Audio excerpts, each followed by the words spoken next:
What the hell, Oh shit, Christine? every time I hear that recording in progress, I'm like, yeah, this is going down for the record book. Better be on my Christine, best you know you're behavior. gonna have to like edit this now, right? Like, Why you gonna have to edit this? because I'm not ready yet. This is It's all good. this This is is the precursor. For those of you who don't show up live in the Facebook group, mhm. you have something better to do on Sunday mornings. This is your little VIP bonus. All right. What? They get a And VIP bus? Wait a minute. all right. Are we Yeah, live everywhere now? we're live. We're good. All right, So y'all. This is going to be a podcast that you're going to want to really just absorb like a little sponge. All right. You're like a sponge. You're like a baby sponge. You're going to want to mm, expand to be an adult sponge here and really get all that you can out of this. yeah, yeah. I think I'm kidding, but I'm not. You know what's cool about sponges? No, I like this. I like this. You know, because like, a sea sponge, right? Not like the plastic whatever shit that you get at the store, but like a real sponge, right? You know what's cool about them is as they grow, guess what? They can absorb more.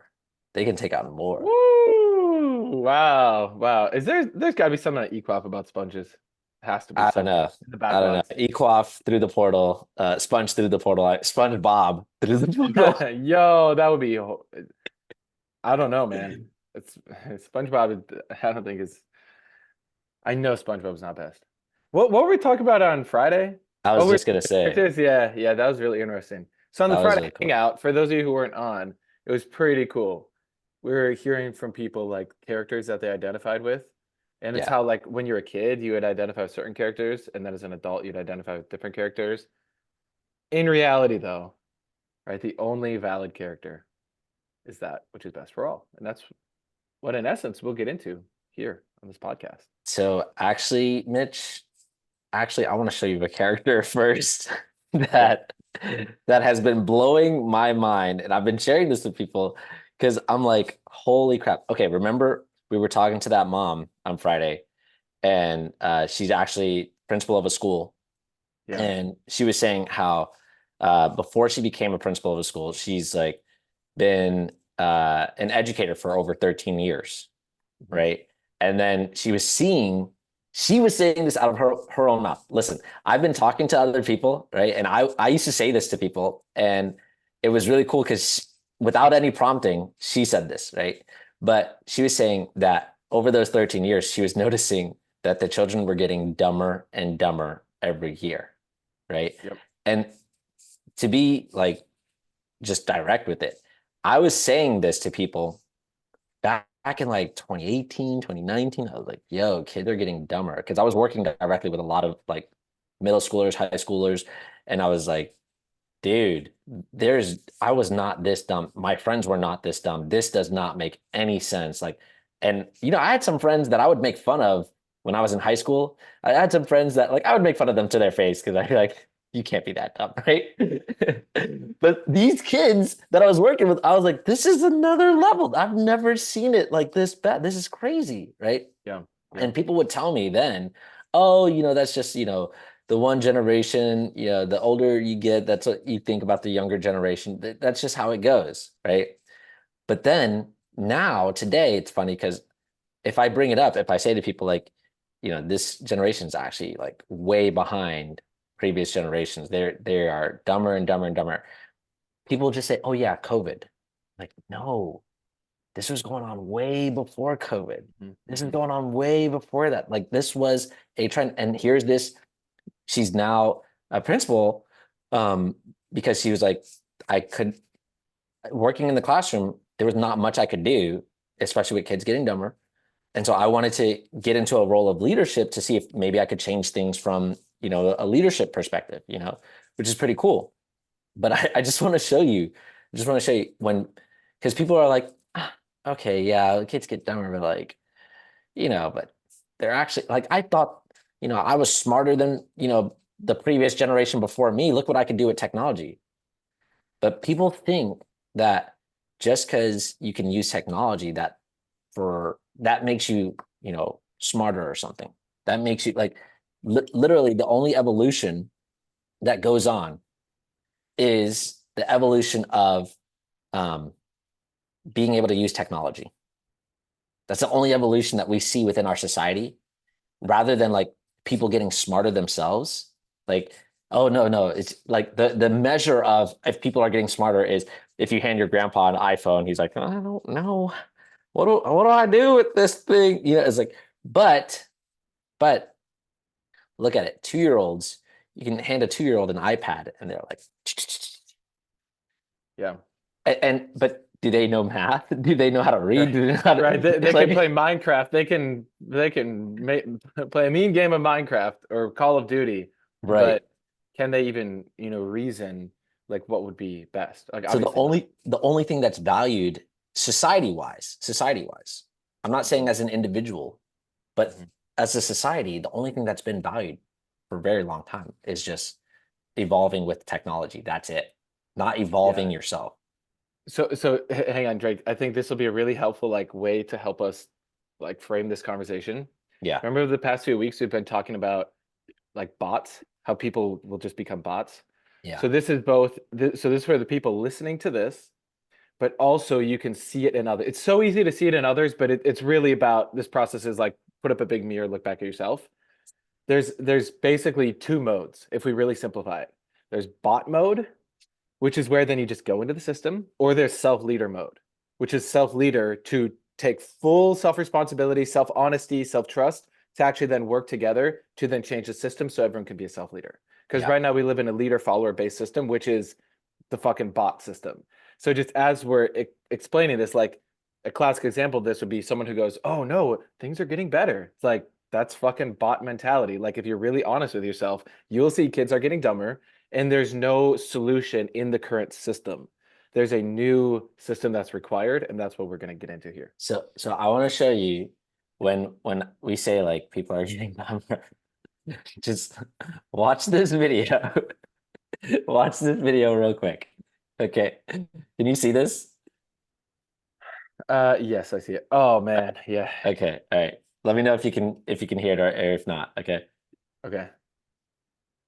Those of you listening, we're watching an Instagram page.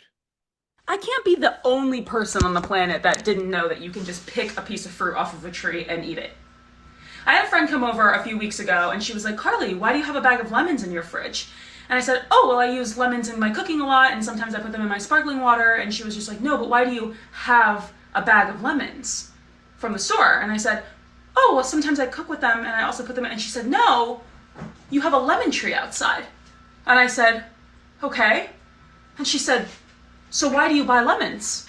And I said, because I cook with them. And she said, Carly, you have a lemon tree. You just pick the lemons off the tree and you put them in your food or in your sparkling water. And I said, don't you have to do something to them?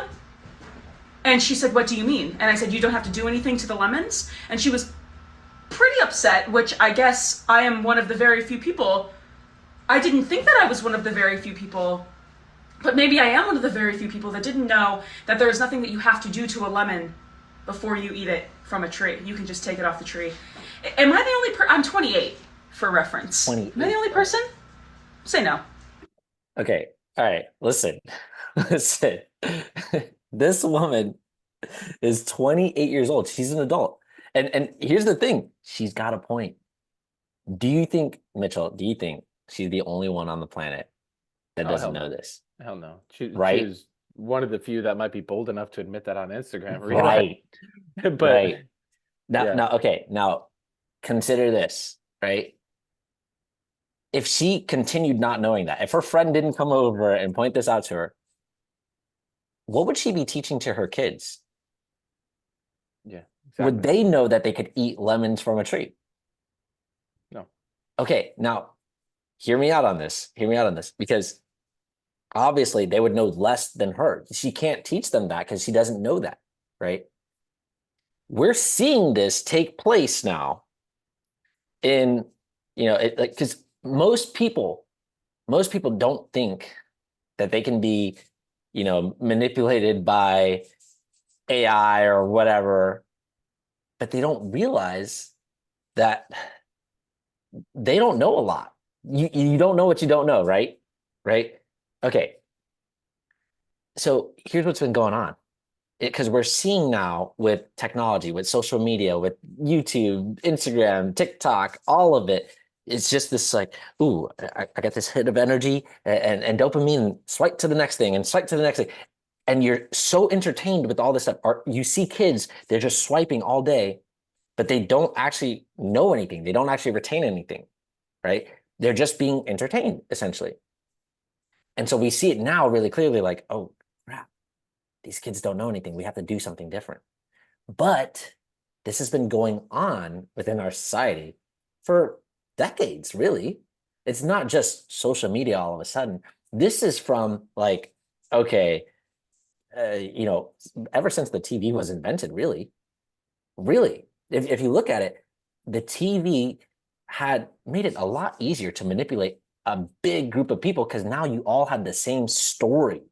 You now all had the same story. Before then, it was a little more challenging to manipulate a whole mass of people because you got to put out in the newspapers and you got to get everybody to read it and you got to keep doing it over and over. But now it's like, hey, you could just see an image on a screen in the window of some building you're not even in. You're just looking through the window and you see this image playing and now you have this idea in your mind, right? And so I'm bringing that up because what we've seen over time, if you're actually honest with yourself, is people are not getting smarter. People have been getting dumber and dumber over time. And we kind of just like our society brushes it under the rug, like, it's just kids with their technology, back in my day, we were just so smart. And like, yeah, you guys were smarter, but it's not because you're superior or better or anything like that. It's just the technology that was available to bombard your mind and your education and all of that was not the same. And right? and were you really so smart that you then could help the next generation become smarter? Right. Like- Right. Because you didn't see that coming. you didn't see this coming to where it is today. Because if you did, then why didn't you do something about it? How smart are you really? Right. But check it out. Check it out. So we're now at a place where parents, like I was talking to a parent this past week, and he told me that he happened to go into this daycare. When he got into the daycare, he realized this was not for him. And it just so happened that the person at the daycare had seen my website and said, hey, why don't you go check out this website, right? And he gives me a call and we're talking on the phone. And I asked him, I'm like, wait a minute, you just came from a daycare? Do you even know what you're looking for? And he was like, well, actually, I stepped in there and I realized this was not going to educate my daughter. I realized my daughter is like more intelligent than a lot of these kids in here. And I don't want her, picking up the habits of these other kids. I don't want her getting sick like these other kids. And I realized I have time to stay at home with her and I want to stay at home with her and I want to give her the best education. I was like, wow, that was pretty cool, right? But the vast majority of the parents who are bringing their kids into daycare, they're like this woman here who's like, I don't know what, you could pick a lemon off. Like, here's the big point behind all this. The big point is this. If you don't know that you can pick a lemon off a tree, like this woman, she doesn't know she could be eating the lemons in her yard. She is spending money for some corporation to give her the lemons that come from, I don't know, Mexico or like some way far off place, right? Right. But the more ignorance that you have, the more money you end up spending. The more money you end up shelling out to some major corporation because you don't know any better. And it's cool because, we've talked to a bunch of people in our group now who they're like, hey, I learned how to change this thing on my car or change this thing in my plumbing. And it took me 30 minutes. It took me an hour, but I learned it really quick because I have the ability to do that, which obviously we're talking about technology, right? But I learned it really quick and I saved myself $1,000. I saved myself $2,000, like astronomical, what you're able to do with a few minutes how much money you're keeping in your pocket, as opposed to if you have no idea, you have to go to this major corporation like, okay, I gotta sell it out because I don't know what to do and I can't leave this problem, right? And so the corporations want you to remain ignorant, right? They want you to remain in this state of like, I don't know what to do, because then you have to give them your money. They make more money. And so they're happy with this idea, right? But I'm bringing this up in the context of this is where our society is right now, not just where we're heading. I'm always talking about how, look at where kids are at right now and just look 10 years into the future. Where do you think we'll be? Look at where we're at right now. This is an adult, a grown adult. Do you think kids fare a better chance? She's 28. She grew up in a time where technology was not so advanced, where you're just stuck on a screen all day. Yeah. And she still didn't know this. Yeah. It's like epidemic level horseshit. Like this Yeah. is the real fucking epidemic. Yeah. Like stupidity. But again, it's like, okay, you can then, I'm sure a lot of people then listening to this go, yeah, wow, this is bad. Yeah, wow. And then they go into blame, bot mentality, as opposed to going, fuck, okay, we got to roll up our sleeves and do something about this. Like actually do something about this, not just complain, not just make a Facebook post, not just once a week, hop on the hangout and hope, that we fucking Drake sorts it out. But it's like, no, like actually, this is our job too, as, members of this group, is to support other people to really get this, but then also be equipped to then make that change in their communities and around the world. So that's how we change it. So check out this other thing, right? So that's just one part. That's one aspect. Kids are getting dumber, right? It's something you need to be aware of. But here's the other piece. The other piece is this. We've talked about AI, right? This one, I've shared with people one-on-one, but you have to see this. Check this out. Trading the world of news reporting. Hello, and welcome to Channel One, a new way of consuming, reporting, and thinking about the news powered by artificial intelligence. Today, you'll witness AI-generated stories and headlines, captivating visuals, and data-driven insights. From global news to finance to entertainment, we'll show you how technology enables us to bring you a global perspective 24/7. By the way, that right woman from the heart of our AI native AI. newsroom. Yeah. All presented by our team of can barely AI-generated tell now. reporters. Maybe you Okay. should care because AI is infecting the world of online. So she was generated by AI. Now, check this out. my God. So the video goes into like, there's AI women now and the things that they can do with AI women. But here's the thing that I found really fascinating in this one. Check this out. Targeting Democratic campaigns primarily. The problem of AI I'm gonna speed this manipulation up in just a little political bit. races is bipartisan.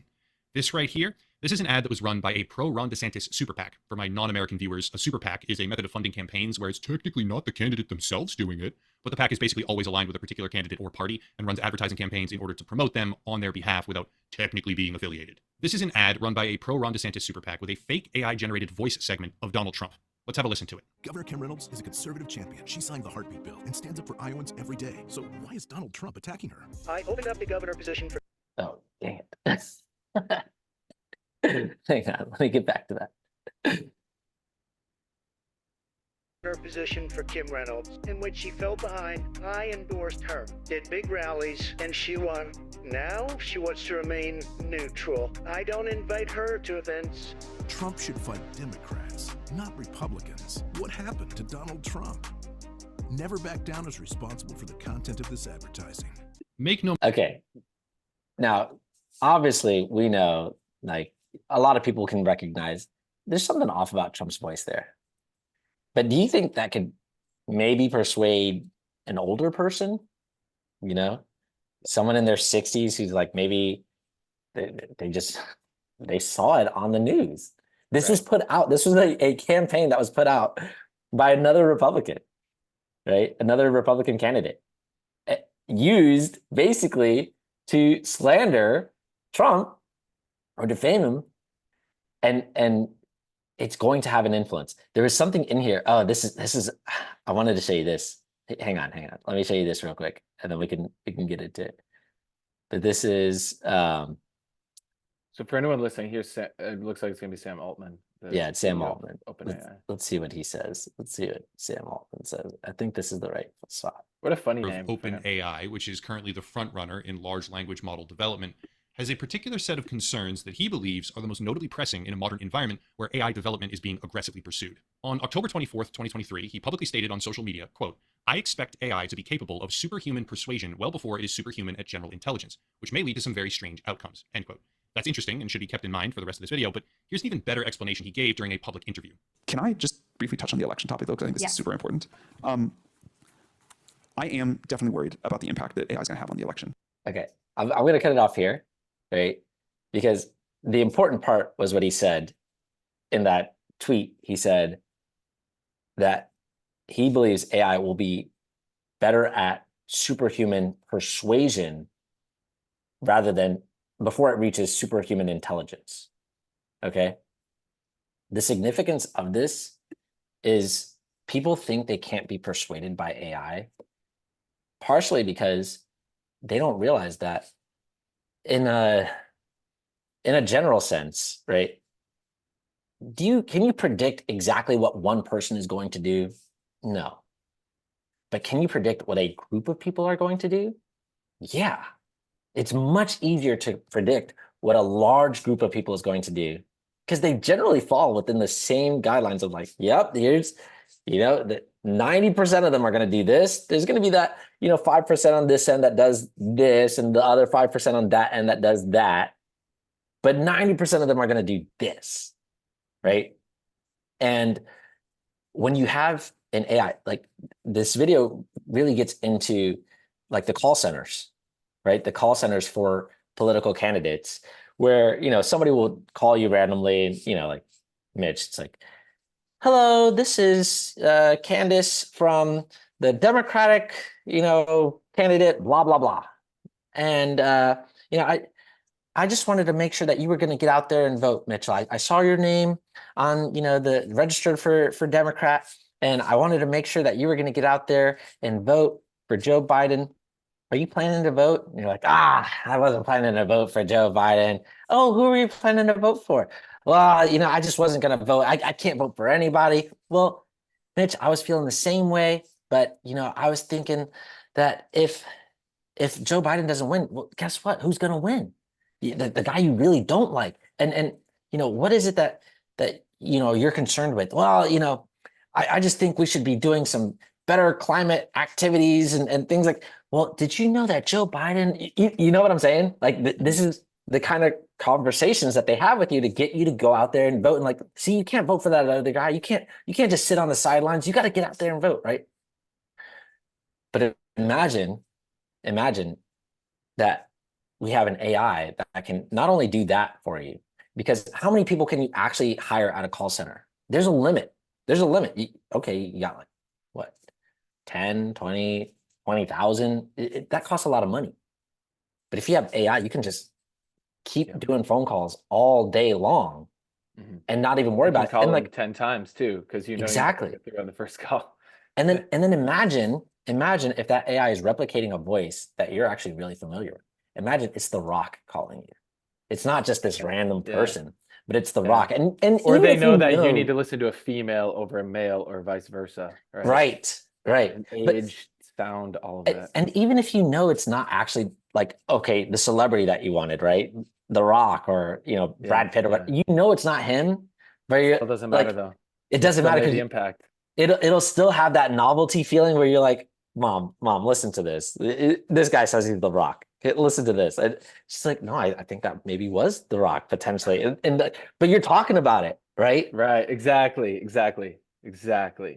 Okay. This is why, just to sidestep for a moment, it's going parallel with it, this is why reading books is so fucking important. You have to read the right books though. Like for example, right behind me, that book Persuasion literally maps all of this out. It explains how like the conditions by which you can make something persuasive happens before it, which should be pretty obvious.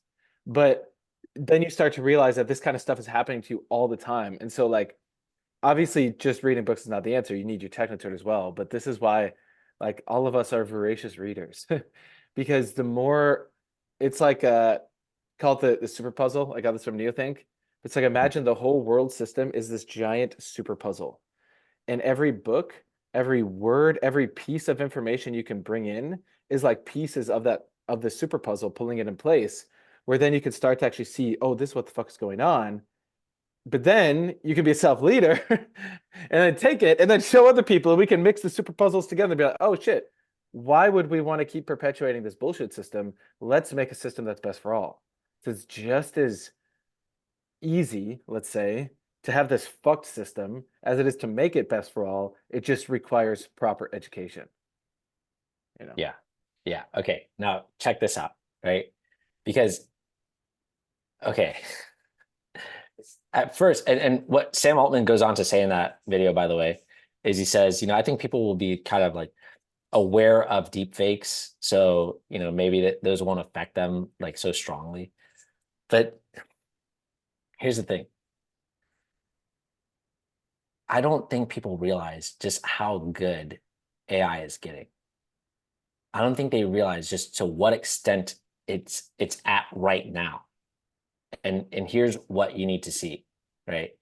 And so I was showing this to a few people yesterday because I was asking like, hey, are you aware of like the latest thing that came out with AI? And they're like, no, but I'm sure it's whatever. Like I've seen AI. I'm a bot. Do not rock the boat too much. Yeah.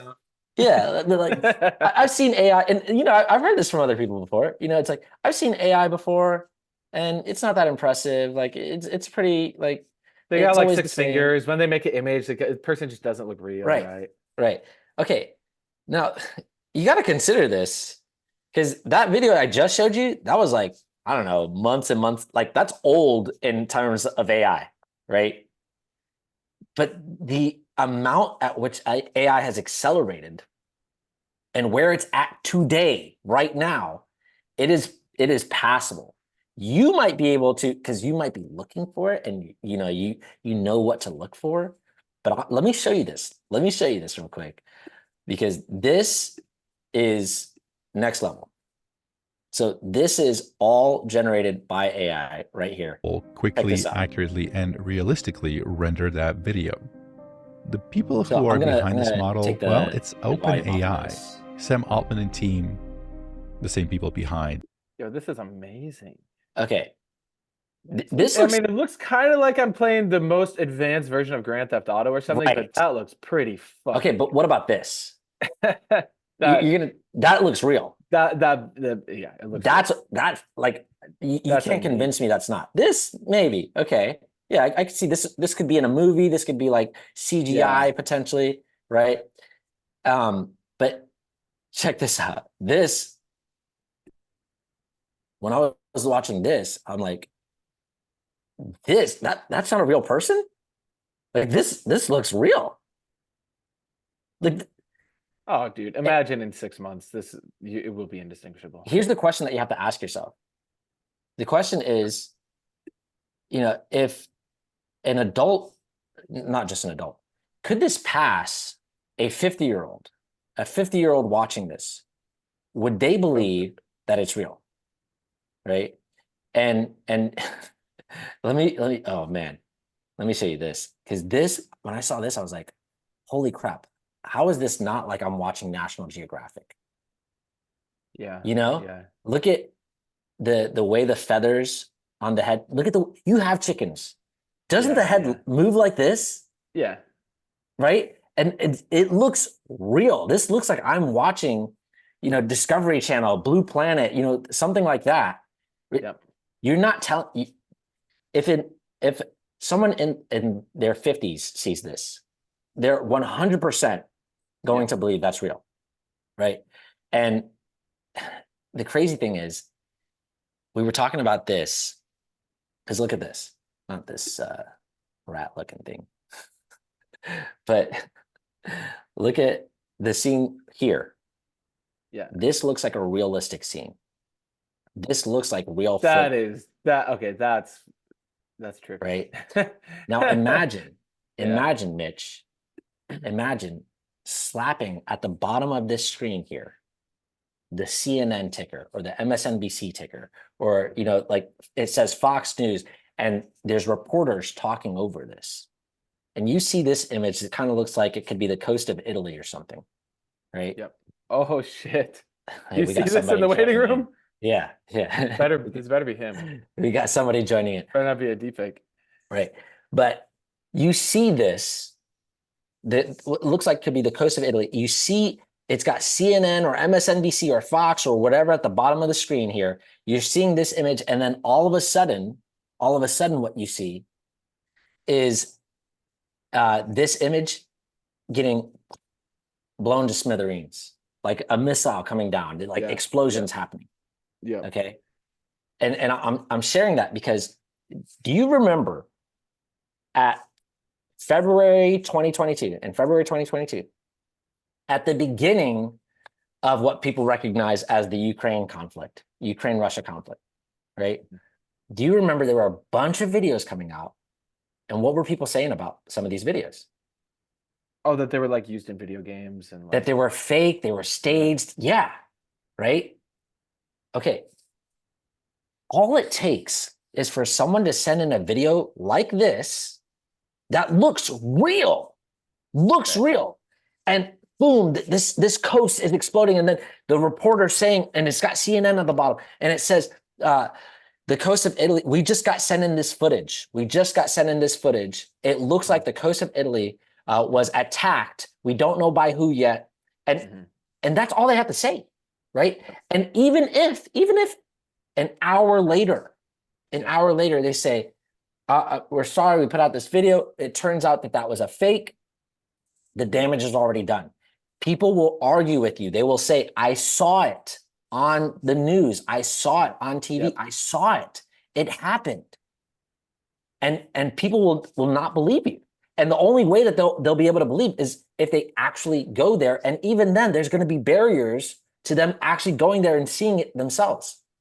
And now consider this. And I don't want to make it or paint the picture that things aren't actually happening around us, but it's going to be, what I'm trying to say is it's going to be harder and harder for people to trust what you see on the TV, on the news, in the internet. All of it is going, what you even hear, it's going to be harder and harder to trust that, because look at this. Hey, Cam. Hello.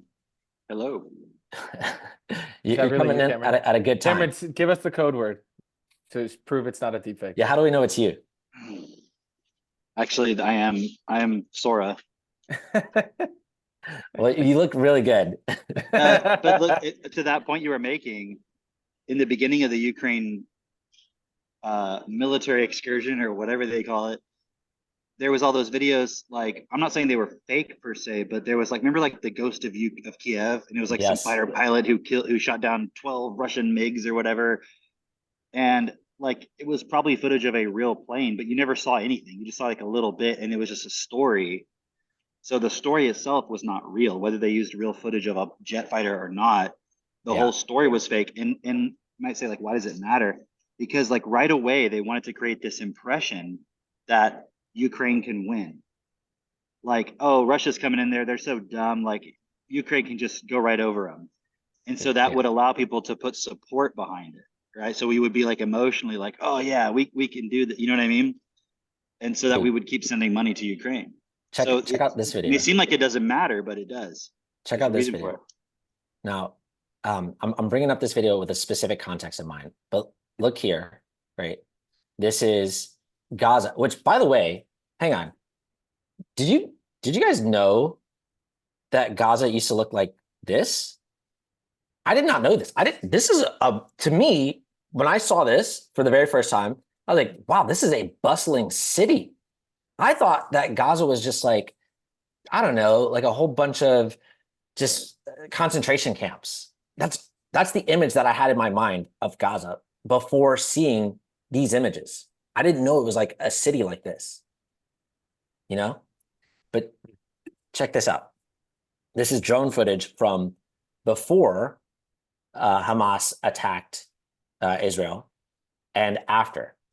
And it's just showing that this is one of like what was considered a safe zone in Gaza. Well, just to be clear, that's not Hamas that did that. It's not before Hamas attacked Israel. This is before Israel attacked Palestine. Oh yeah. There you go. Yeah, just to be clear, these are the bombs from Israel. Yes. Yeah. Jeez.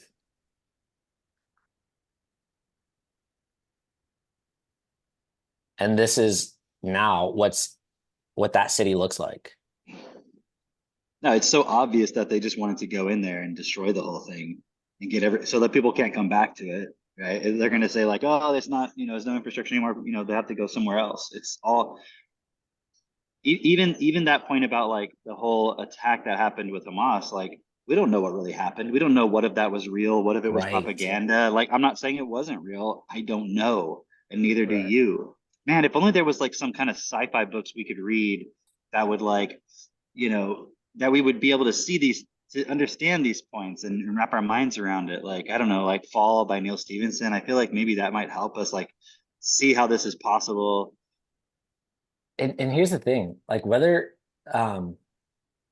like even just having these visuals, these images, don't you think now that AI can take this image and actually use it for whatever purposes? So it's like, oh, okay, now we know what a destroyed city looks like. Now we know what a destroyed city looks like. So we can just take that and replicate that. I bet you it can already do it. Like they probably have some filters on it, but I bet you if they didn't have those on there, it could generate. I mean, I came in, you guys were showing that video. You were showing something from Sora, from OpenAI Sora. Yeah. Did you show the one with the woman walking around? Yeah. Did you show the one from like the gold rush, the California gold rush? No, I didn't show that. No. And like, yeah, if you zoom in, you can see like, okay, that building doesn't look right. Just like, remember Midjourney when it's like their hands were all weird? Yeah. But now they were like, okay, that's the problem. They focus on it, and now the hands aren't weird anymore. Right. And some of them, they couldn't make the words and the letters and stuff appear, but then other ones can. So it's just a matter of time before and like you said, it's convincing enough as a first impression. Yeah. And this is the thing, it doesn't matter if the truth comes out later, it's a first impression because it's like you create an emotional point. It's the same reason people can't let go of religion, why they can't let go of Santa Claus, all these points, because that was the one way or the other. COVID, they were emotionally impulsed, it became their memory, and now you're questioning their memory. You're questioning, when I say memory, I don't just mean like what they remember, I mean like what they know within themselves, even if it's false. It's like they know this is true, but it's just because it was emotionally imprinted. Yeah. Okay. Right? So now consider that within the context of people are getting dumber. It's going to be harder to reason with people because literally they're going to know, no, I saw this. This is what happened. No. I know they took it down from the internet, but they're like that'll become the conspiracy that they took it down. Not that like, it went up in the first place, but people will not be able to trust what they see online. It's going to be harder to reason with people. People are going to be dumber. Now consider, where are we going to be? This is the trend that we're having. And by the way, do you remember, Mitch, do you remember this? Because I was just thinking of this. New York put a PSA out like, I don't know, a year or 2 years ago. Do you remember this? And it was like, yeah, what was it though? For like, if there was a nuclear explosion, right? Yep. Do you remember that? And it was like, everyone was like, that's weird. Like, why are they just coming out with this now? Yeah. Now, consider this in this context, right? There doesn't have to be a nuclear explosion, actually. Yeah. Imagine there's a video showing Washington, D.C. gets hit by some nuclear explosion. Well, they literally had this. They had the Pentagon. Or remember like that missile that apparently, or was it a plane that hit the Pentagon? Or we don't even know. We have no idea. Well, something hit the Pentagon. Which one? Really are we talking about the one from last year? Like, wait. No, what Mitchell's saying. Because talking about 2001. Yeah. Are you talking about 2001? Or are you talking about the plane, right? Year? The plane that hit the Pentagon. Clearly, right? That didn't have any evidence. There's no evidence of a plane. But look at it. Okay, last year when that happened, or whenever that was, 2 years ago, whenever that happened, they said the Pentagon was hit. What happened immediately as a result of that? Didn't like the stock market crash or something? The stock market dropped And it was fake. It was fake, but it dropped because it has a real impact. Whether these things are real or not, it has a real impact. Yeah. Right. And the question is, okay, are you actually affected? Like in your day, if you're living here in the US, in your day-to-day, are you actually affected by what's happening in Gaza? Unless it's reported, no, not really. Unless you have like family over there, no, not really. Not in your day. But somehow this is a part of your daily life. The story of it is a part of your daily life. Why? Because it influences you, right? And so that's really significant because, all right, that's influencing you. But what are you doing in your day-to-day life? Are you just being entertained by this information? Because if so, guess what? You're being programmed by the AI. The AI is getting really good at programming you because it knows, hey, we put in this little emotional point here. We know how you're going to respond to that. And maybe not you individually, but for the vast majority of people, it's set in stone. It's not even, yeah, it will be you individually because the thing will adjust to you personally. Like you don't see the same stuff other people see. Like you get the ad according to what the algorithm determines. Yeah, exactly. So it is personalized. Imagine if the AI just starts generating fake images just to manipulate you. Yeah. Yeah. You know, and did you guys see that? I sent you that link. It was that paper by Google or somebody talking about world building using AI generated videos. Yeah. I'm like, they're literally creating. Hey, just real quick, guys, because I'm here at this chess tournament with Max, and I just wanted to say hi. I'm going to go in a minute, but I just want to tell you a quick story before you go on. Go ahead. So like Max finished his most recent round, and the parents, you can't go in that room or in that hallway because you have to keep it quiet and all this stuff. So I don't exactly know when he's done. He has to come find me. So anyways, I got up and I went over to like I saw him playing chess with this kid over at a table, right? Like in the parent hall, like where the parents can sit. So obviously he was done. He had came back. He found some kid and he was like hanging out with him playing, right? And I went over to say hi. And I was like, just saying hi. And Max was like, explained to me how he found this kid that he liked. And he was hanging out with him. And then he wanted to play chess with him. And so they went into the parent hall, and they found a chessboard, but it was like somebody else's or something. So then Max persuaded the kid's dad, because the kid's dad was there, to go and buy a chessboard in like the merchandise shop or whatever. And so he was like telling me this whole story. I just thought that was so funny. I'm like, dude, that's like some hours of persuasion. That's hilarious. Superhuman persuasion. That's awesome. Max is like, just buy us a chessboard so we can play. Dude, it's so cool watching him here. I just wanted to add this in since we're here right now. Like, he's, because there's like chess celebrities like grandmasters, like the guy who runs the whole website for Chess Kids or whatever. And he's just like going up to them, talking to them. Like, it's really cool watching him be able to interact with people and like how confident he is. He can talk to anybody. It's really, really cool. So anyways, sorry for interrupting y'all's flow, but that's so cool though. Cause like, as we talk about this, I know where Drake's like taking this, but it's like giving the narrative of this is how fucked the world is. And at the same time, what we're doing is literally the fucking solution. Like we are engineering these kids. I mean, the kids are now at the point where they're engineering themselves to be like the superhuman persuasion that we're talking about, like superhuman abilities. Like what Max is able to do is beyond anything we've ever seen with a kid. And it's still really just starting. I mean, what, he's 6, 7? How old is he now? 7? 7. Yeah. Yeah. 7, yeah. Like really, it's really cool because we're actually doing the thing. Yeah. Yeah. All right, guys. I'll see y'all later. Yeah. All right. Yeah. See you. Dude. Wow. Okay. So that's really cool though. That's really cool because just look at where we're at right now with technology, AI, people getting dumber. Where are we going to be? I saw, that's what I wanted to share. I saw this thing, and maybe you've probably seen this too, Mitch, where there's a company selling like a wall, like a wall that is, it's actually a screen, but it takes up the entire wall. And it's where technology is today. They were showing this at a conference where they can have a screen that's like transparent.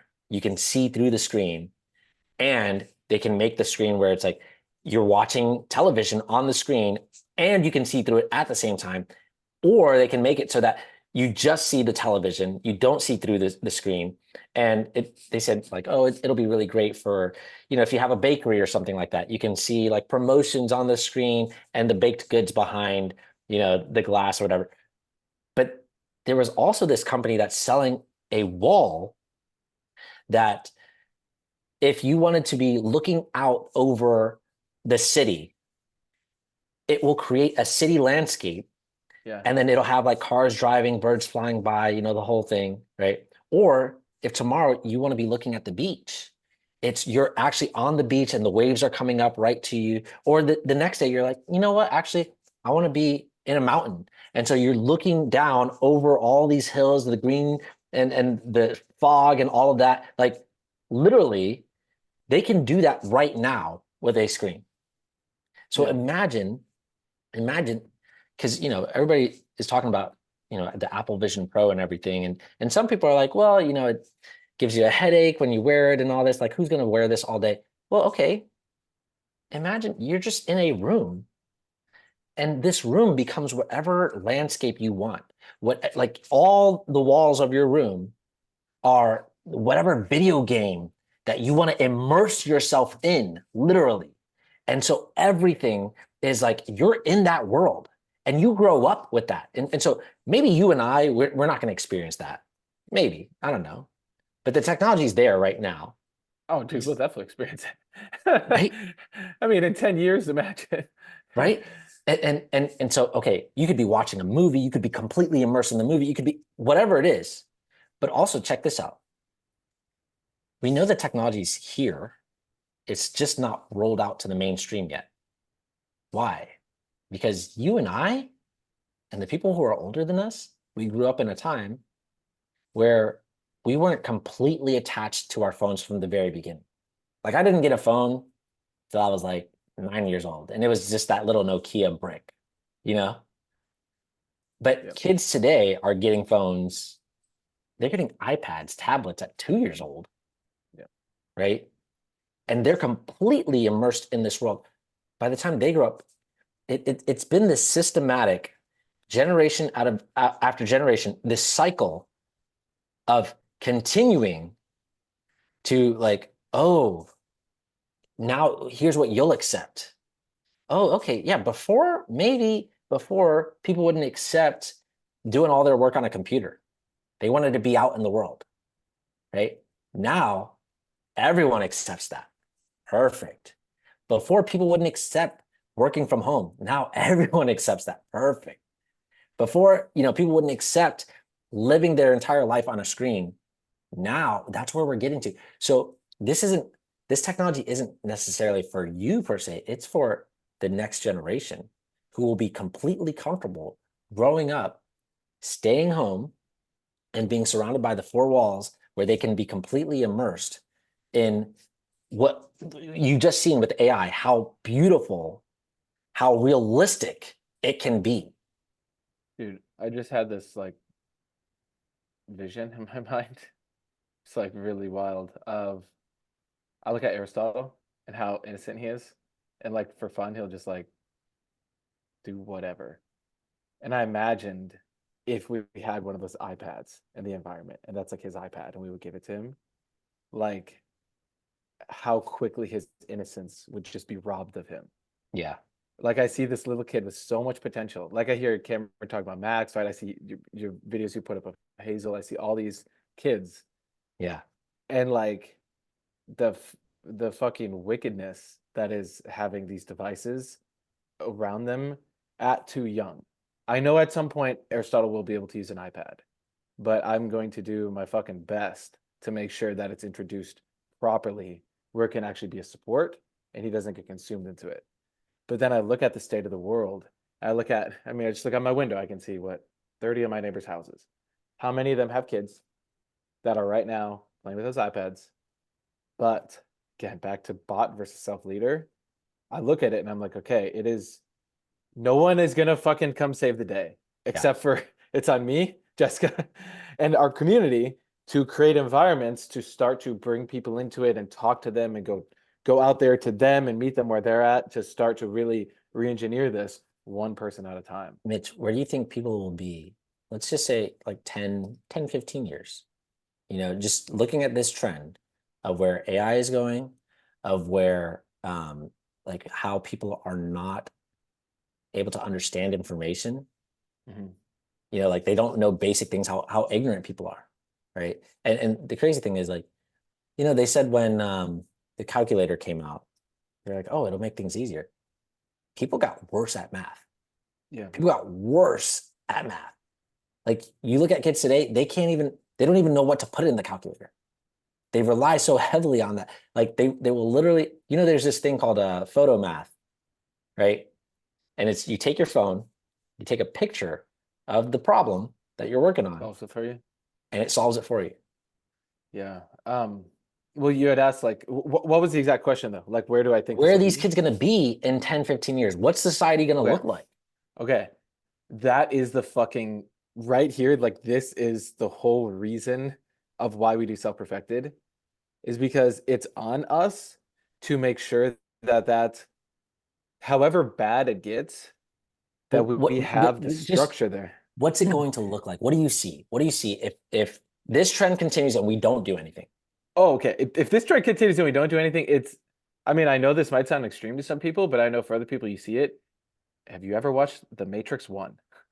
And in that moment, he fucking wakes up in the vat and he realizes, oh shit, I'm in the future. And he's like, looking around at all the other people that are in these fucking tubes. Like, that is literally where it's fucking headed. And it's not that far-fetched to now see, oh, I could see how people will get addicted to the screen, and then it will become this full-on thing, and then they'll get an implant, and then it turns into this whole thing where the humans are living some sad fucking excuse for a life instead of actually being here creating. That's if we don't do anything. But this is also now for the people in the group who are actually pushing themselves, which I know obviously you are, Christine is, like a lot of us are. The pressure and the stress that you actually feel when you're doing this it's fucking uncomfortable. Like, there are nights where I don't fucking sleep peacefully. There are mornings where I wake up and I'm fucking anxious. And it's like, I'll be going out and I'll know, hey, I have fucking 3 events I'm going to today. And I got to handle this phone call and I got to call this. It's like, it hurts. It's painful to do this process. It's not a walk in the park right now. Will it ever be a walk in the park? That's what we're creating. But for now, this is what I can contribute. And that is why I push myself so much, and why we accumulate more responsibility, and you change your habits and you get better, and then you build more, and then you do it again and you do it again. And then you get to the point where like your clubhouse is being well attended and you have your office going and you're getting new families techno tutor every week. But it's like, that is what is required. It's not now what I want to do. It's what we need to do. Because I owe it, one, to myself, but also to all these kids that are coming in. Because we can actually change this, and we are changing this. I mean, I look at when I first met you guys in Denver, back in 2019, or I hear these audios from Bernard, or I hear these stories of what Bernard had to go through, or I see what Gian has been through, and I'm like, I so appreciate that. But I'm not going to give it the bot appreciation of going, hey, thanks guys, this is great, cool. I'm just going to sit here and fucking use my techno tutor to make more money. It's like, no, oh, thanks, great. Now, how much more can I do? How much more can we do? So here's where we're at right now, and where I see we're going to be in like 10, 15 years if we don't do anything, if we don't change, right? There's going to be a ton of illiterate people. There's going to be a ton of illiterate people who just don't get it. And it's going to be this point of like, whoa, they're going to become consumers. That's all they're going to be good for, really. Yeah. Because look at that woman. She couldn't take the lemons from her tree. She has lemons in her yard. When life gives you lemons, right? She has lemons. Go to the store and buy different ones. Go to the store and buy from your local grocery mart, like. But literally, that's all people can fathom is, oh, I need to do it the correct way. And the correct way is I buy it from you and you sanitize this for me. Right. right? Right, she's not even getting the fucking nutrients from it. Like Right. when you pick something from a tree or from the plant, within 15 minutes, over half of its nutritional value is lost, which is pretty fascinating. It's like you Yeah. wonder if she was eating those lemons from her tree, how much that would support her body to be a bit more. Which Like, should also tell you something. Which should also tell you something. Think about this. And this is not to talk shit about grocery stores. There is obviously a lot of practical value in grocery stores. Yeah, But- Drake wants his fucking curry chicken and waffles. Christine, remember you're making that for him, right? But look at this. It's like people actually believe, Jill Salatin. You've heard of Jill Salatin, right? Yeah. I was actually reading that book this morning to Aristotle. I had like nice. 5 breakthroughs just reading. Actually, we were looking at the pictures together. Okay. He's a great author. He talks about like, hey, kids today literally don't know where food comes from. They think that salsa, where's the salsa tree? If they come visit Joel Salatin, the kids are coming off the bus, they're like, ooh, where do I get to see the salsa tree? It's like, no, that's not how that works. Like people, he was making this point, people literally believe that chicken comes like you could grow a chicken or something without bones. That it comes that way. They don't understand the part that's like, no, it has all these bones. You have to debone it. You have to actually do something. You process it that way. Like they don't understand, which is something so simple. But if you can't take responsibility for your own food, you're never going to be self-reliant. You're never going to not have to rely on the corporations. They know this. So they're like, yeah, I don't want you to learn about where chicken comes from. I don't want you to learn about where, your fruits and veggies, how they're made. No. I got this. No, it's too complicated for you. Oh, yeah. Don't do it. Right. And so, okay, imagine that everyone's like that 10, 15 years from now.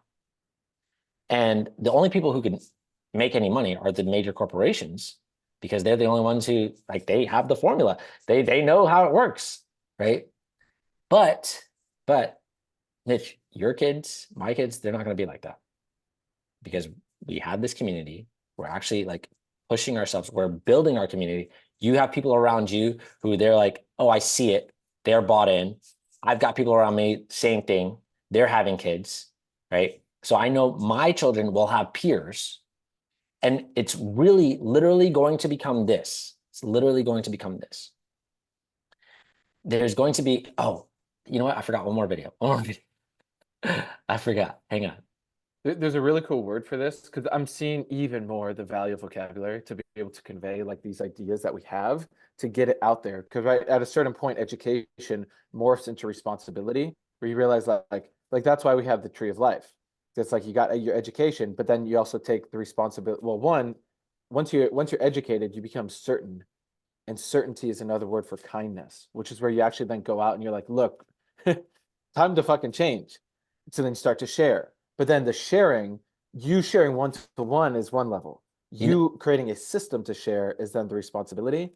And I'm seeing, so the word though for this is amalgamation. It's like, it's us. It's not letting the system amalgamate into us and corrupt us. It's us as, I like to call it team life, self-perfection, right? Is that amalgamating our wisdom then into the world system. And that's how I see it. Like, we take over the world system. Yeah. Mitch, I know that you've watched this interview. I'm just going to recommend, if you're watching this and you haven't seen this interview yet. You need to watch this with a fucking notebook. Yes. 100%. And like take notes. Like, and then watch it again. It's so good. Watch it again and then get the books too. Like I have the Cathedral and the Bazaar. Yeah. That one is such a cool fucking concept. Oh, like man. he has books on the fucking Illuminati in here. Like Yes. There's so much interesting stuff. Okay. All right. So I'm just going to play this little short piece. It's a 5-hour thing. I'm not going to play the whole thing, obviously. Right. But just to give some context, like John Taylor Gatto's talking about the education system, how it came about. And then he drops this little gem right here.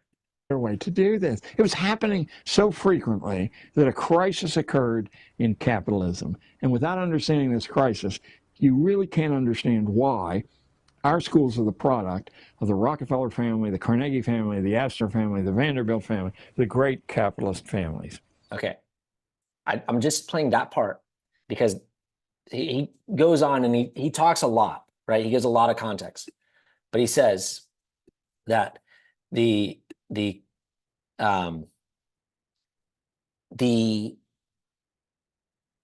capitalists, the major capitalists of that time, the crisis that was going on was that people were starting their own businesses. People were starting their own businesses, and it was cutting into their profits or potential profits. And they were like, whoa, how do we get people to, first off, stop taking money from us, right? That's my potential customer. Wait a minute, that's this guy's competition. But second of all, how do we get them to think of us as like, you know, the good guys, the guys that they have to come back to, right? And so they invested loads, millions upon millions of dollars. This was back then. They were investing so that they could create and really build out the public school infrastructure.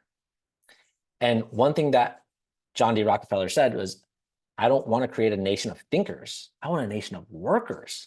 He was looking for people who would work for him, buy his products. That's what he was thinking of.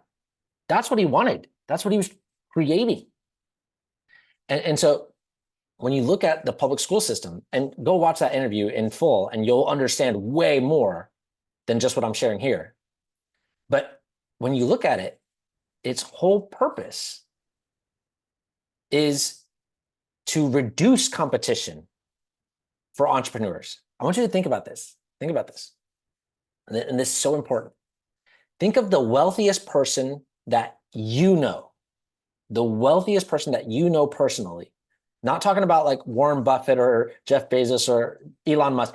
I'm talking about the wealthiest person you personally know. Okay? Or think of like the top 3 wealthiest people that you personally know. People who are making over $300,000 a year. People who got, you know, some millions in the bank. Let me ask you, did they have a job or were they an entrepreneur? Yeah. Right? And now you're answering this for yourself so you can see for yourself. If you have a job, are you ever going to become wealthy like that? And let's just take this one step further. Does school prepare you to be an entrepreneur or prepare you to get a job? We all know, actually. We all know. And so that was the whole purpose of school was, hey, you don't need to become an entrepreneur. No. Why don't you just get a job? Work for me. Isn't that nice? You take less risks. You don't need to know all that. No. Don't worry about how to file your taxes. No. How to, fend for yourself. How to have I don't know, some life skills. No, you don't need that. And so it's interesting because John Taylor Gatto goes on to say that all of the wealthiest people within our society or just throughout history, all of the wealthiest people did a couple of things. One of those things was they formed groups with other like-minded people. And these were people who were wealthy, of course, and they shared information. They shared their education with one another. And they did that so that they could keep the wealth with them and outside of the average person's hands. And then they made these groups and they made them into things that were like really secretive, right? And we're actually so used to these groups. They're so common actually, but we don't think of them in this way. But what they did within these groups is they said, hey, if you're a part of this group, you can work with me. Like you're already in the club. You don't have to climb up the corporate ladder. It's already good. It's all game, right? Now consider that within the context of what's going on today. Because if you're not part of that group, what do you get? It's not just you get left alone. No. If you're not part of that group, you're being constantly conditioned day in and day out to become like a pleb. Right? You ever hear that word pleb? I thought it was just like some word that like some video gamers had made up. Oh, I always heard as plebeian. Yeah. Yeah. Same thing. Yeah. Yeah, exactly. It's like short for plebeian, right? Yeah. Just like the average, the commoner. You know, you're not wealthy. You're not Aristotle. You're not aristocracy. Stumbling over that word there, but basically, like that's how they see it. It's just like, you're just a commoner. But they're conditioning the commoners to just go along with, hey, buy this thing. Yeah, become a consumer. They want you to be ignorant so you continue buying from them. That's the whole deal. And so if you're not part of one of these groups where they're actually educating themselves, each other, and the crazy thing is, none of them have the education level that we have, like what Cam was just sharing a few minutes ago. Yeah. Like there are, let me just share some of the things that Cam and Katie's kids can do, right? I'm just going to share, I'm just going to go off the top of my head, just list some of the things because and this is just a few, just a few, right? But I've known a lot of their kids. I've known their two younger kids since they were born, right? And Max since he was like really little too, right? Less than 2. And here's some of the things that they can do. Recognizing their letters and numbers by 2, reading by 3, reading at advanced levels like high school material by 5, doing math in their heads by 5, by 6, like building circuits by 4, building logic puzzles by logic 4 and gates. 5. Yeah, 4 or 5 years old. Understanding electronic components, like how are you going to build, a circuit that actually works and functions, and you're building it yourself, building radios, like actually doing these things, understanding chemistry, the periodic table of elements by 6. Like, and by the way, none of this forced on them, but just supporting them to be as effective as possible using the community that we have, the tools that we have, the education that we are getting ourselves and passing it down onto them. Don't you hear all the time, like when a parent learns about like, oh man, I just learned about Rich Dad, Poor Dad for the first time, and now I want my kid to learn it so that they can get it, right? But what always happens is like, it's like the parents like trying to push it onto the kid, and the kid's like I don't understand what the fuck you're trying to tell me. Like I don't get it. Read that book when he was 5. Exactly. Max literally read the book. Too. Right. Yeah. Right. And you could go up and ask him like, hey, what's an asset? What's an asset? He'll tell you money growing on trees. What's a liability? He'll tell you money down the drain, money down the toilet. Right. And it's funny because it's something that you can literally, what we're doing, you can literally give a child the education that you have, the education you wish you had as a child, right? And because of that, you're like, I know where my kids are going. I know where your kids are going. I know because we're doing this process together, and we can see how it's affecting all these other families around us. And like, oh, they're just a year ahead of me, right? So I already know where my kid's going to be in a year from now. I already know where they're going to be 2 years, 3 years, because I see the same pattern playing out. You just do this, this, and this. Here's the result. Here's how it comes out, which means really clearly, it means this. Our kids are being set up to be the new elite because they're going to know so much more. They already know so much more than the average person. In fact, they know more than a lot of adults, right? But they're going to know so much more, so much way beyond where any child is today, where any adult is today. And they have the benefit the additional advantage of working together in a group in harmony with people who are also aligned with the same vision, the same principles of, hey, we're here to create a world that is best. And so their lives will be substantially different than the average kid who's like, can you tell me what it is? I don't know. I don't know how to read, or I'm not good at math. I'm not good at fractions.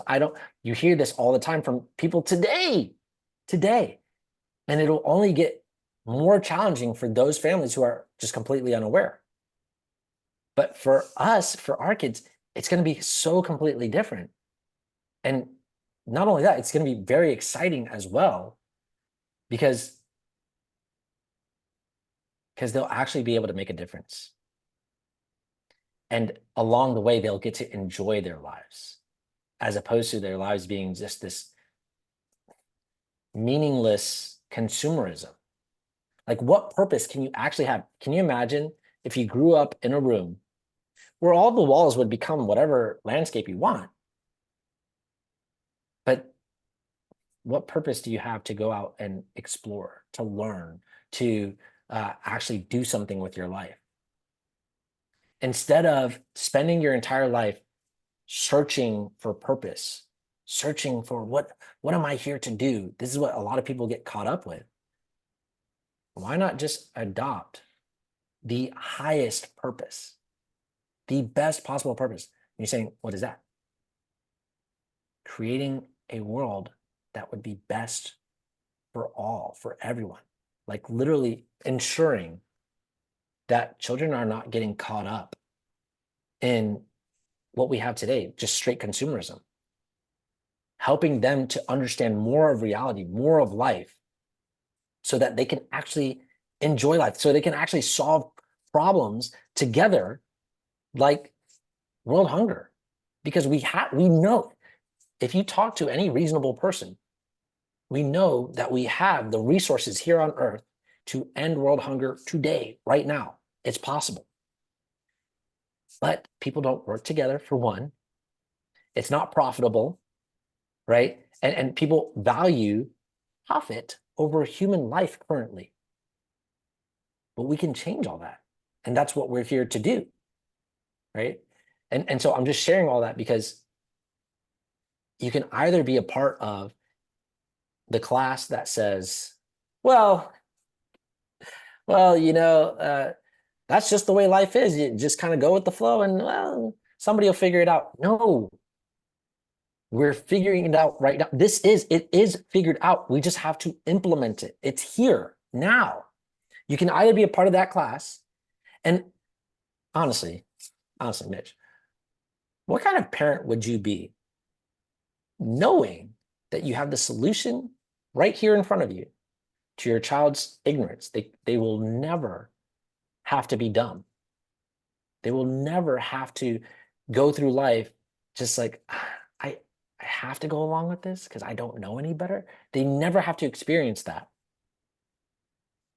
Knowing that you have the solution to do that, but you say, I'll let them figure it out. What kind of parent would you be? A spiteful fucking person. Right? Like if like, oh, I should teach my kid about, money, but they'll learn it eventually. Like, wouldn't it be very, not from school. Like, wouldn't it be very helpful if you like actually were able to teach them about money before? Like, didn't you wish somebody freaking taught you about money where you were like, oh, what? There are bills to pay? What? How come nobody told me how to pay bills? How come nobody told me how to like make money, how to, budget, how to, all these things, how to invest. Create value. Right. How come nobody told me any of this stuff? And now you got to go through life figuring it out on your own. It's challenging. But imagine if somebody taught you this stuff from a really young age, right? And so now you, as an adult, you have that opportunity to be that person. And so it's always this question of, be the change. That's not really a question. Be the change that you want to see in the world, right? But are you being the thing that you wish that you had? Because if not, you're exactly the same as that other person who you're like, oh, why didn't you tell me this? Right. Right? Yeah. And that's this process, because I can see too, a lot of people have this bullshit excuse of like, oh, I get distracted. Like, sometimes they'll have people come in the group and they see the value of having these tools and doing everything, but they get distracted and they just make an excuse. But it's this moment of self-honesty that people hit where you either realize, okay, damn, I am distracted. I do got a lot of shit. Like I'm kind of fucked up. And then in that moment, you either then ask yourself the question of like, okay, cool. Now what can I do to figure this out? Or you ask yourself the question of, oh, okay, is that enough of a reason to give up? But it's like, fuck giving up. Like, what is that going to turn into? Plus, who are you going to be for everyone around you? Like, is that really what you want to do? Or do you realize, like, everyone wants to be this good person, right? Where you can actually be proud of yourself and look in the mirror and go, wow, like, I actually like myself. And like, you have self-esteem and all that. But you don't get that by just being a bot. Right. You get it by actually pushing yourself and challenging yourself and doing new things and going outside your comfort zone. But to do that on your own is impossible.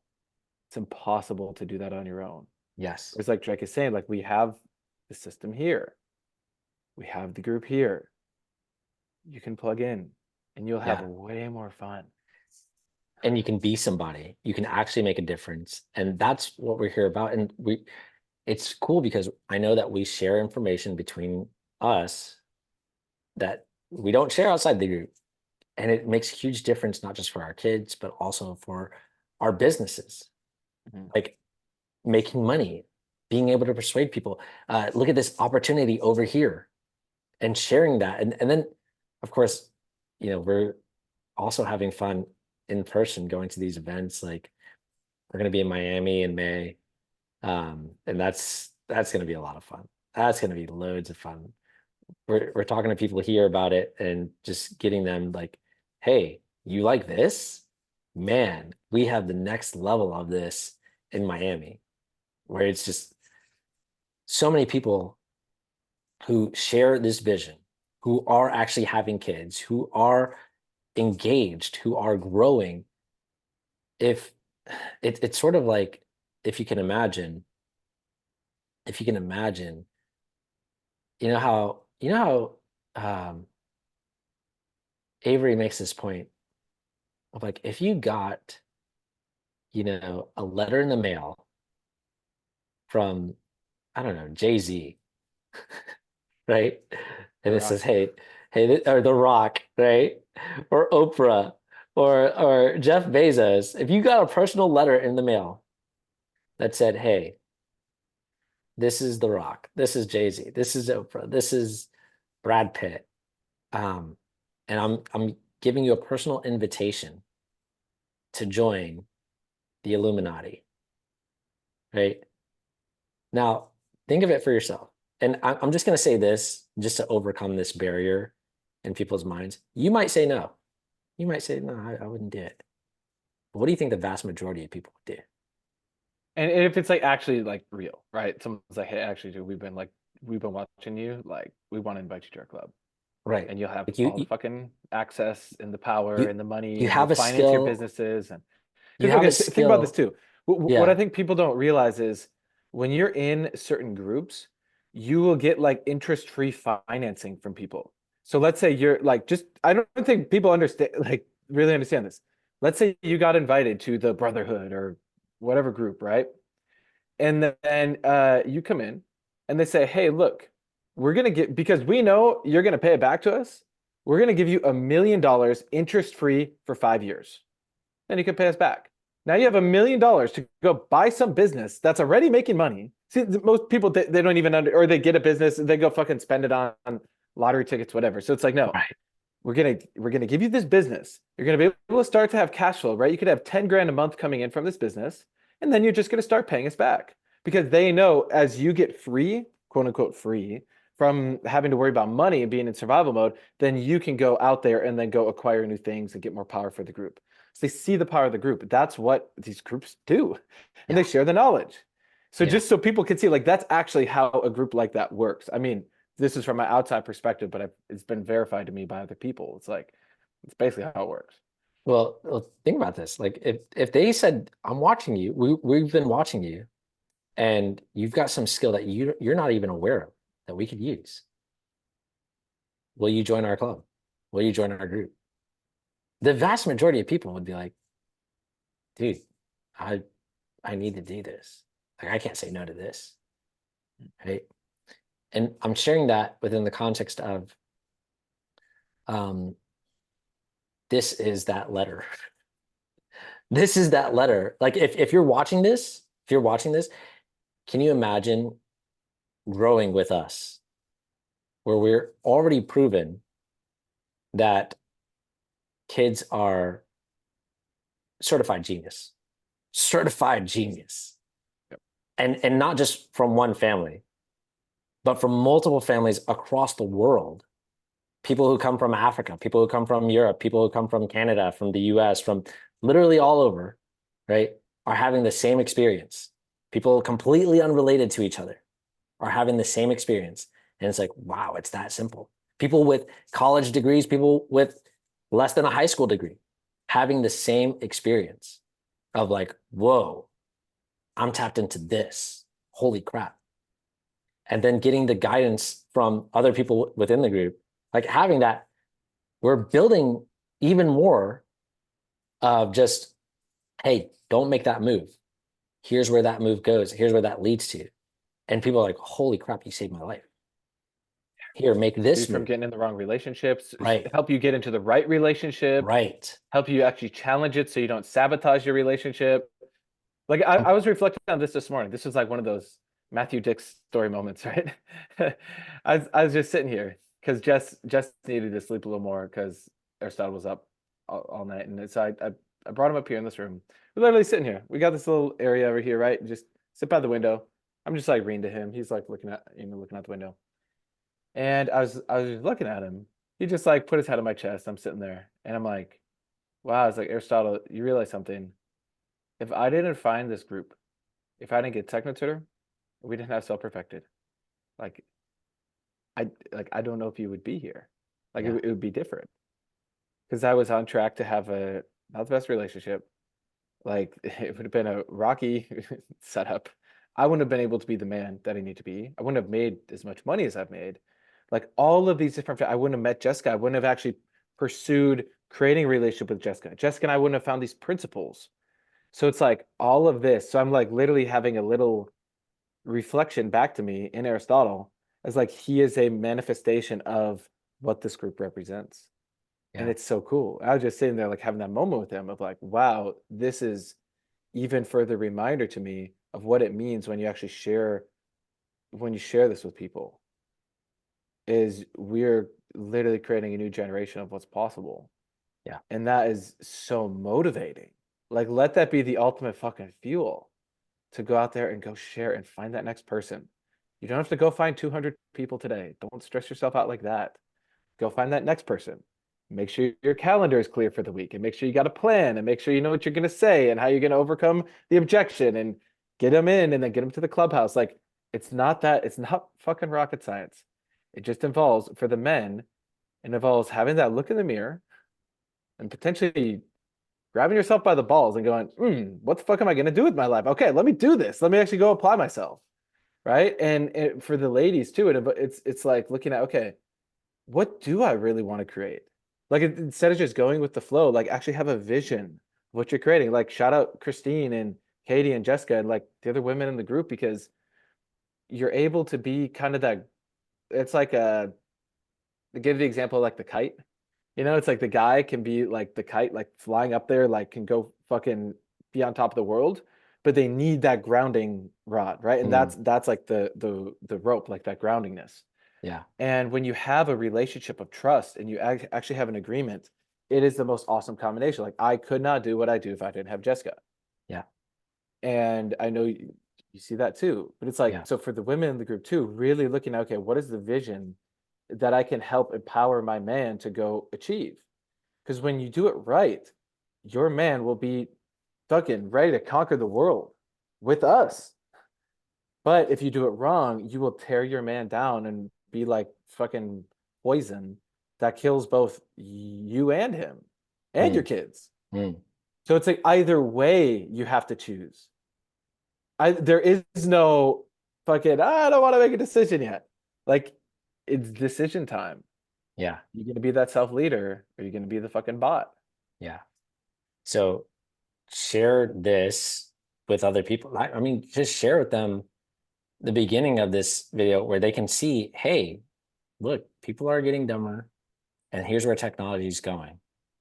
And we have to do something about it. Because if not, you know where your kids are going to end up. You already know. Living under some, I don't know, oppressive rock.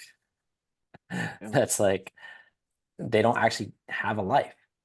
What they consider a life will be a very diminished, from what you understand. Like, could you imagine living in a cage all your life? Yeah. That would suck. That would suck, right? But it sucks to us, especially because we've living outside. You know, we've been outside before. But the next generation won't know. And so it's kind of like this question of, if you took an animal and you put them in a cage, and they were born in a cage, they never knew outside, does that make it a better life for them that they live in a cage because they never have been outside? They don't know what they're missing out on? I think everybody would agree, no. Right? Everybody wants to have complete freedom, but you can't have that if all you know is the cage and all you know is really nothing. It's just ignorance. And you're not developing yourself. You're not growing yourself. There's nobody around you to help and support. And the vast majority of people don't have that. And what they're getting influenced by is the propaganda that the elites have put out to keep you ignorant and a consumer. And so you've got a choice to make. You're either going to be a consumer only and just continue down that path, or you've seen this. Maybe you're in the group. Maybe you started the process. Maybe you have technician. Maybe you've seen this, and now you have the opportunity. Do you want to grow with us? Do you want to grow with us? Or did you just see this and you're like, no, I'll still continue being a consumer? Because you know where that leads. And if you don't know where that leads, let me just spell it out really quickly. You end up with no money, no purpose, no fulfillment. Your little government check, but then you got to dance like a fucking monkey for them. Right. And you got to get your vaccine, and you got to not say certain things, and you have no freedom of speech, no freedom of movement. You get your little energy credits. Yeah. And then you fuck over your kids and all the other kids. And you just become a slave. That's like, when you look back on your life, you go, what was the point of that? What the fuck? Right. And then in that moment where you realize, wow, I was exposed to this, you have the ultimate fucking feeling of regret. Yep. So don't regret your life. Yeah, like it again, don't overcomplicate it then. It's very simple. And if you need support, message Drake, message me. All right, we will show you what can be done. It's the same way that we were supported, but it does involve you actually having to challenge your fucking beliefs and your what you think, because you're so addicted to energy and wanting to feel good and not wanting to feel bad that you will choose that at an unconscious automatic level. So you'll have the tools, right? You'll have it right in front of you. You know what to do. You will find a way to distract yourself. You'll scroll on social media and everything. So it's about being able to in those moments, remember to breathe. You can direct yourself. And what's really cool is over time, your willpower will accumulate. You'll become really fucking strong at directing yourself and then supporting others. But when you start, it's like a weak muscle. It's atrophied, but it will strengthen day by day. And then you get to do it with everybody else here. And how cool is it going to be Dude, imagine a month from now, 6 months from now, a year from now, right after we do Miami, then we have the next event and then the next event, and the clubhouses keep growing and more of these kids come into the mix and more of the relationships form. Like, that is fucking exciting. Yeah. Because I know, like, when you stand by life, life has got your back. And so there is a way through. It may be extremely bleak. There may be moments where you're like, holy shit, this is getting really out of hand. But there's a way through, and we're making it happen. Because it's really it's a decision and it's a living agreement. And that is how we create the world to be what we need it to be. So that's And it's not just bleak moments. It's a lot of fun moments too. It's a lot of fun moments too. Well, I'm saying the bleak moments when it's like you see the state of the fucking world. And you're like, holy shit, this is really out of hand, right? Yeah. But then you come on the Friday Hangouts. If you're not coming on the Friday Hangouts, like, come on there. Like, it was, I learned so much about everybody on that last call. I was getting some books yesterday and I was browsing the music section. I was trying to find Michael Jackson Greatest Hits. Couldn't find it yet. I'll find it, don't worry. I'll become the biggest Michael Jackson fan. Good. No, and the Hangouts keep getting better and it keeps evolving. It's so fun to see. I saw a picture of one of the old Hangouts. It was like cool. And I remember like, wow, that was where we were. It was good. But now it's like, wow, we're getting even better. Imagine a year from now. Imagine 5 years from now. Like when like Max is on the Hangouts. Yeah. You know? Like imagine how this is going to keep evolving, and imagine when we have literally thousands and thousands and thousands of people doing this process. That's what we're preparing for. That's right. That's right. Let's go. So Awesome. share this, and if you need support, if you're in the group, you need support to like, hey, I need to get to my next level. Reach out. You know where to find us. Yep. All right, y'all. Awesome. All right, y'all. See you.